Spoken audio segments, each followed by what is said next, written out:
The Dublin Rape Crisis Centre is concerned that an explosion in toxic masculinity on the internet and social media is feeding into the massive increase of violence against women, including the use of ligatures, being seen in sexual assault treatment units on a daily basis.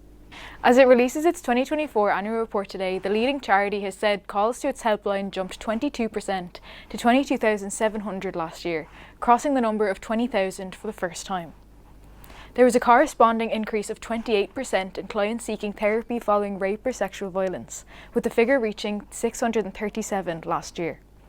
Rachel Morrow, CEO of the Dublin Rape Crisis Centre, has said figures from the sexual assault treatment units around the country last year show that just under 4 in 10 of the people they looked after were subject to the use of physical restraint.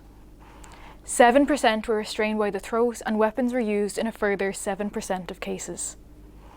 She said that we believe these are very worrying signs that there is something happening in Irish society that requires urgent attention and action from all of us. I think there are a whole range of factors behind the use of multiple concurrent forms of violence, and these range from easy access to violent porn to a growing misogyny among some groups in society. In both 2023 and 2024, more than half of new therapy clients disclosed that they suffered additional forms of violence, as either a once-off act of violence or as part of a longer-term pattern of abuse.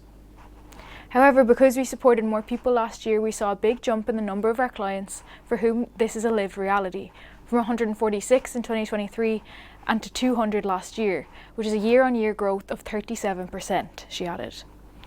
The Dublin Rape Crisis Centre has operated the National Rape Crisis Helpline since 1979, and each year since then has witnessed a growth in caller numbers.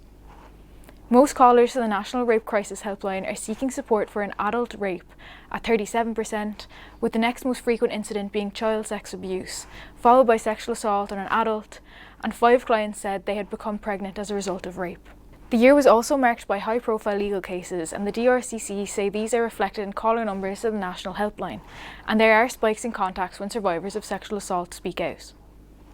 The report says the busiest month on the 24-hour National Rape Crisis Helpline was November, with 1,133 contacts, and the surges in calls during this month were prompted by its national Signs of Hope campaign, as well as by coverage of the Nagita Hand court case last November after she took a civil action against MMA fighter Conor McGregor.